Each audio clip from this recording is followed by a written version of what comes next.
Hello and welcome. Thanks for joining me on The Nation this week. I'm Elane, Abdullah, coming to you live from Wisma Bernama, right here in the capital city of Kuala Lumpur. It is a Friday, and every Friday we do a wrap of the topics that are trending this week and topics that have caught our attention. Joining me on the panel this week are none other than Peter NICOLL, Crisis Management Analyst, Nigel WONG, MATTA Treasurer, as well as AZHAR and Lee of the 7W Associates. Welcome, gentlemen, to the conversation for The Nation this week. Let me start off with a few topics that we've picked up for the week. Now, I would like to talk about SEMARAK NIAGA. Apparently, according to the Prime Minister, the government wants to ensure that the country is on a strong economic recovery path through the implementation of the SEMARAK NIAGA Keluarga Malaysia program. Some 40 billion ringgit has been put aside under budget 2022, and this program will increase access to financing to the business sector, especially we're talking about those that need micro, small, and medium enterprises or MSMEs and the informal sector. But for more mature businesses, financial institutions such as SME Bank would offer loans of up to 10 million ringgit under the IBS 2.0 Promotion Fund scheme and up to 1 million ringgit under the Young Entrepreneur Financing Program 2.0. Any thoughts on this announcement? Let's start with you, Pete. You're on my right. Hi, I mean, this is a wonderful initiative, actually, because one of the problems has always been for businesses, particularly SMEs, to try and get financing. A lot of SMEs don't have financial records. They're startup businesses. And without those financial records... We've lost Pete for a few seconds there. So this is a pretty good move to help those SMEs who previously couldn't get financing. Right, Nigel, your thoughts? The travel industry has been sorely and hard hit. Perhaps your views on this. Well, I think, look, the Smart NIAGA program is good in general. Anything to help the public, is always laudable. I suppose the only thing is that the tourism industry has been, suffering from once bitten, twice shy syndrome. We've had some programs that were supposed to help fund tourism businesses during the COVID-19 period. But, as we know, it went through the banks and they were very difficult to get that access to that funding. So until today, a lot of tourism businesses are still very skeptical that these programs are going to help. But who knows? Maybe this may be different, and I cross my fingers. Hopefully it will be. Right. EIZAZ, your thoughts, EIZAZ? So my thoughts are, like I said, I think it's a very, very good initiative, and it comes at a very timely moment. The two aspects that I'm looking at, however, is number one is the KYC aspect of getting the customer on board. Like Nigel mentioned, when this was mooted, I think early when the pandemic started, this access wasn't really given to a lot of the businesses who needed it. They found it quite difficult to do it. To be fair as well, it was something very new for the banks. They probably did not know how to manage such an accelerated KYC. Right? That's the first part of it. And the second part of it is the sustainability of the business and can they repay this? Right? Because so far we've had, movement restriction after movement restriction, and people aren't spending money. Can the business sustain itself, its own operations, to pay back that loan? That's something to think about. And thirdly, let's say it does go that way, would there be a chance to convert this into like a one-off grant of sorts, or maybe a long-term repayment incentive? That's something we may want to think about. Grant and long-term repayment. Nice one, EIZAZ. Now, I'll move on quickly to the next topic. COVID, of course, is the topic of conversation. The vaccine, according to KJ, the death rate for unvaccinated COVID-19 patients is significantly higher compared to those who have completed their vaccinations and as well as those with booster shots. Apparently, the death rate right now for unvaccinated patients between ages 40 to 49 was 92 for every 100,000 people. 79% of 491 deaths due to complications of COVID-19 infection among pregnant women last year comprised those who did not receive the vaccine. Health Director General said all the deaths involving pregnant women reported since the pandemic hit the country, 83% were those with comorbidities. So KJ hoped parents would register their children for the vaccination as soon as possible, especially since the rate of children's hospital admissions was on the rise. He also hopes parents will not take a wait-and-see approach to children's vaccination. Any thoughts on this? Let's start with you, EIZAZ, as we reverse the role now. So I think the data really just speaks for itself, right? Malaysia has done an absolutely fantastic job of getting the population vaccinated. In fact, we're talking about whether it should be made mandatory or not. And that goes, of course, into another topic of rights and everything. But we do know it's good for us, right? And we do see the data is working. My concern has always been with the unbelievers of this exercise, the so-called anti-vaxxers, right? And this is something that I think came to mainstream attention only within the past 2 years, right? But it's so interesting to see that we are a generation who's lived without smallpox, right? Eradicated from the world. The first time a disease has ever been eradicated from the world. I'm from a generation, and chances are everyone here too, that has not known polio, right? And that is also thanks to vaccine. So maybe it is not so much of the science isn't reaching them. They just had never gone through that process before. They have never experienced it before, right? And so that is something quite worrying. But hopefully we are able to make an impact in that regard. Okay, Nigel, any thoughts? Well, I have to agree with EIZAZ there. Thankfully we never had to deal with polio and such other diseases. But this move by the government to encourage people to get vaccinated is what's eventually going to see us through an endemic state, right? There are a lot of countries which don't actually have enough vaccines, and these people would kill basically to get what we're getting in Malaysia. So look, the data speaks for itself. There are fewer deaths for those who are fully vaccinated. Everybody is comfortable with the idea in general. And like EIZAZ says, don't think too much about it. It's proven, it's safe. Just get your family members, your loved ones vaccinated, and we can get on with life more normally. So yeah, go for it. Pete, I think you have been a broken record with regards to this. You've already said this multiple times. So if you want to have a comment, please go ahead. I would just agree absolutely with the other two gentlemen. That's as simple as I can make it, Elane. Do it. It's part of the toolbox that we need to make sure that we can move to the endemic stage and that we can actually get back to some kind of normality in the way that we live our lives. And we can only do that with the vaccines and with the other procedures that we have in place. I would just want to quickly talk about this last topic before we go into your individual topics. Minimum wage, according to President Dato' Adnan Mat, the Congress of Unions of Employees in the Public and Civil Service, or QPEX, has once again proposed 1,800 ringgit as a new minimum wage for the public sector, up from the current 1,002. That's a huge jump. Now, why is this important? Under the 12th Malaysia Plan, the government is targeting to achieve the status of high income nation, and this is by 2025. The target is to increase the country's household income to 10,000 ringgit. Lofty. QPEX say this target can't be achieved if the minimum wage is not adjusted by the government. Thoughts? Jump in, anyone. Okay, minimum wage is critical in helping drive this type of developed nation status for sure. But we also have to make sure that we still have in place the necessary control measures on the price of goods so that there isn't an immediate dilution.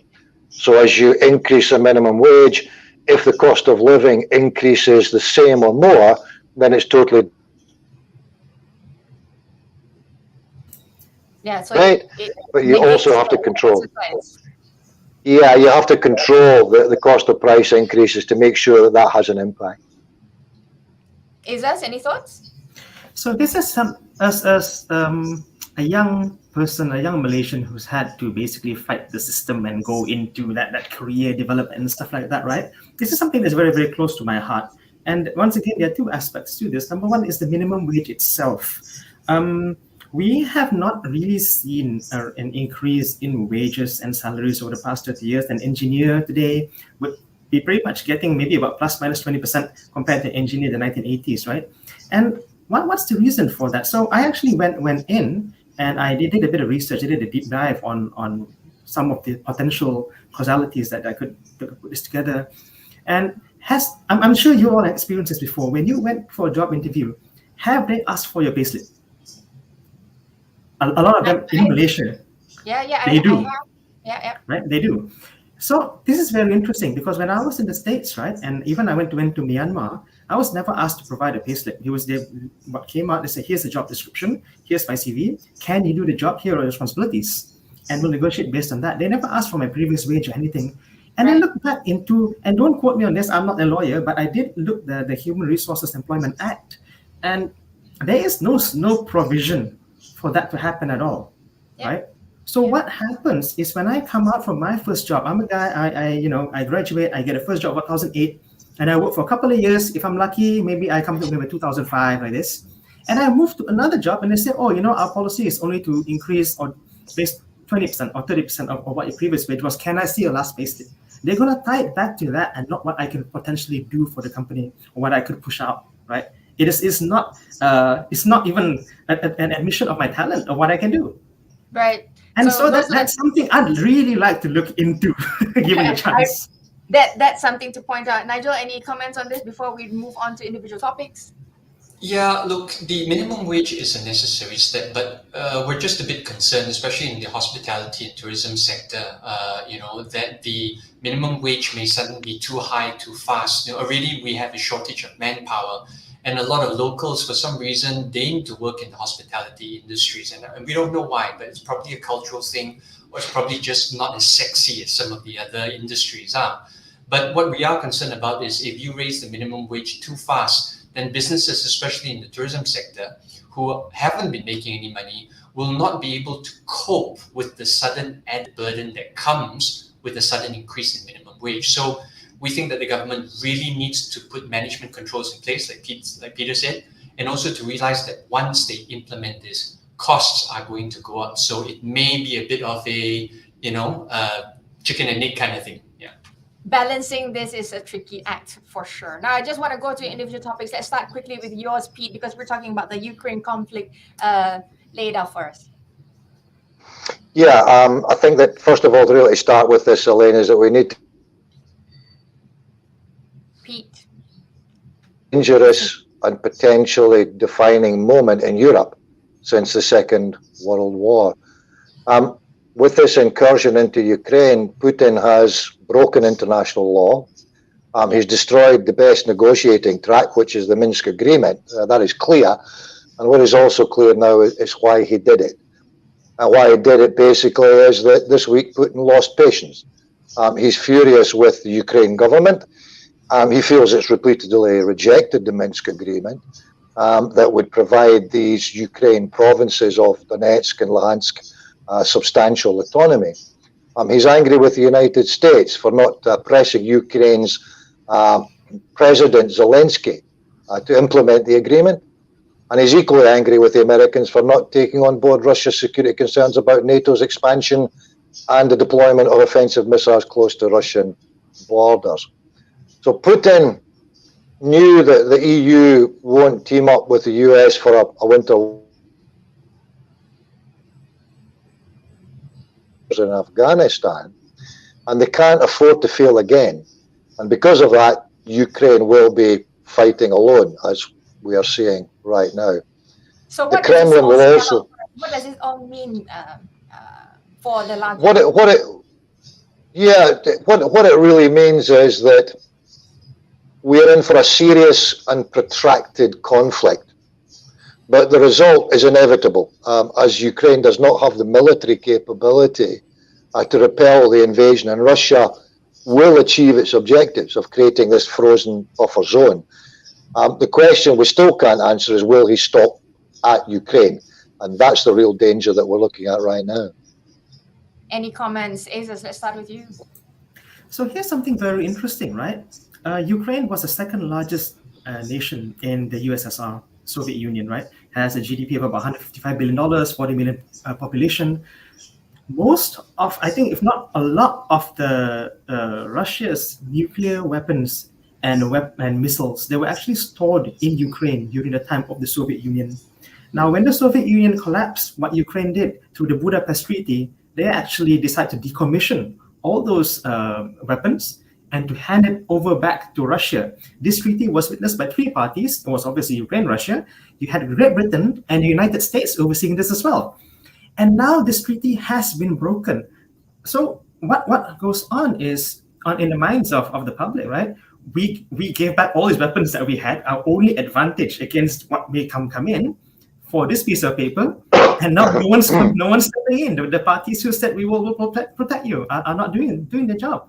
So it may even start another conversation about whether countries should be armed, right? So that's also another concern thing. Those are my thoughts on it. Pete, you wanted to say something on it? Yeah. The other side of that is that there is the agreement after the fall of the Berlin Wall, Reunification. 91. Yeah, it would not move forward with expansion towards Russia, and that previous Soviet states would not become NATO members. Now that has not taken place. It's not been agreed to. So since '97, NATO has admitted 14 new member states, and the majority of them are previously Soviet Russian states, and they are on the border with Russia. So Putin is basically saying, you have not complied with that agreement, and you are threatening the security of my borders. And he's not been listened to, and he's lost his patience with them, as Putin does. Yes, he does. Nigel, I think you have a quick comment on this before we move on to the next topic. Oh yeah, I mean, I'm just saying that, the 2 years of COVID, terribly enough, seemed to be very peaceful with all of these conflicts now coming to light. But I think for me, the most interesting thing would be to see how the China-Russia relationship is going to play out over this. I mean, China will be a little bit conflicted. They probably don't want to be seen to be aggressors, even though they're probably on the same side against the United States at this point. But the big question will be, how is this move eventually going to affect us here in Southeast Asia? And of course, that's going to come from our bigger neighbors up in China. So it's just a big question mark at the moment. And which brings me back to China. Pete, you wanted to talk about China-Taiwan. So since we're on China, let's talk about China quickly first. Perfect lead-in. Thank you very much, Nigel. This is what the next part of what I was wanting to discuss today with you guys was that China has been incredibly muted in all of this. Remembering that China doesn't deal in allies, it deals in cooperations. Except for one very telling statement made on Thursday where China reiterated that China is one nation and Taiwan remains part of that policy. So China has also refused to condemn Russia's attack on Ukraine. Instead, it's... Sorry, we lost you, Pete. Instead, it's repeating calls for parties to exercise restraint and is accusing the United States of fueling fire in the tensions in Ukraine. A tricky spot for China is that China and Russia have presented an increasingly united front in the face of what they view as, Western interference in domestic affairs and threats to security. And that partnership was very publicly bolstered only weeks ago in the Xi-Putin summit. So with specific regards to Taiwan, China over the last 18 months in particular has continually tested Taiwan and its ally, the US's resolve, as it's conducted not only military maneuvers, but significant air operations in the Taiwan Strait, the Sea of Japan, and the South China Sea. So what Nigel was saying is absolutely right. What happens in Ukraine will be a significant benchmark for China in terms of the West's response as it continues to update, its own scenarios. Sorry? The most credible scenario is that China's probably going to wait and see if Putin pushes on beyond Ukraine, where he'll come directly into confrontation with the US and the West. And at that time, China may well see an opportunity to move, as the US will have significant difficulty in fighting on two fronts on different sides of the globe. So really, while we're focused on Ukraine, we really shouldn't take our eyes off the situation in Taiwan. As any conflict there is undoubtedly going to see the South China Sea become part of the sphere of operational conflict, and that's obviously right on Malaysia's doorstep. EIZAZ, any comments before we move on to the next topic? I think one of the issues is maybe a couple of hundred years ago, we changed the name Champa Sea to the South China Sea. So my name is literally there. It literally belongs to me. I have it, I have power over this particular strait. But in all fairness, I think we have to look at it into two different aspects, right? What China can do, for example, if if they see this as a precedent to make a move, right? There's an economic aspect that they will bring to the table. There's a military aspect that they can bring to the table. And there's another one that we don't talk enough about. There's a cyber aspect that they bring to the table as well. So I think Russia has done this to great effect throughout. I think there was a cyber war with Estonia several years back. And I wouldn't be surprised if, they started employing the state might of the cybersecurity agencies to push things forward. And that is something to be very, very concerned about. The amount of technology that they have, the amount of inside information they have through corporate espionage, legit espionage. There are a lot of things that are going on there. And I think this is something to really take into consideration, especially when going against something like that. There's a lot to think about. There's a lot that's happening. It's all brewing, and it's all sort of, coming together. Everybody's concerned about this being, they're calling it World War III, and everybody's they're feeling very paranoid. But I want to bring this to, talking about borders. It's all about borders, right? At the end of the day. And this is our next topic of conversation. We have border reopenings and border closures. We'll start with the reopenings with Nigel's side. Okay, thanks, Elane. Look, I think everybody's sort of been talking about this for a while after Tan Sri Muhyiddin sort of encouraged or made a proposal that the borders be open on the 1st of March. No doubt the tourism industry is very, very excited, at the potential of this happening, because it just means people coming into Malaysia, and it's going to have a great spillover effect into every other industry related to tourism. I think what needs to happen now, though, is that the government, and they're getting better at doing this, they need to be very, very firm on their policies moving forward. There should be no gray areas, no ambiguity.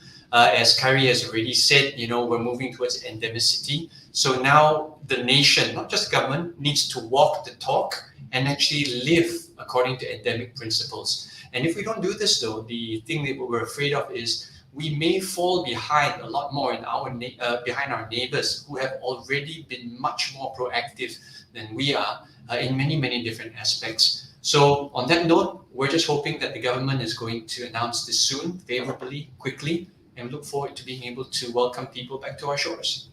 Pete, border reopening. The real danger is that we don't have the sort of reciprocal agreements to allow those borders to open. So we can set domestic policy in Malaysia for entry into Malaysia. But whether we have that relationship with countries outside to allow their citizens to come here or not. And one of the dangers are things like the recent CDC, the Center for Disease Studies in the States, raising Malaysia to its highest level, to level 4, because of the number of caseloads, daily caseloads per percentage of population. So those types of things make governments sit back. So they're looking at ways to open. Suddenly you get this sort of adverse report from the CDC, and it sort of steps them back again for a little while. So we need to get through this Omicron surge for sure, and then let's see how we're really going to open these borders up, because it has to happen. Industry.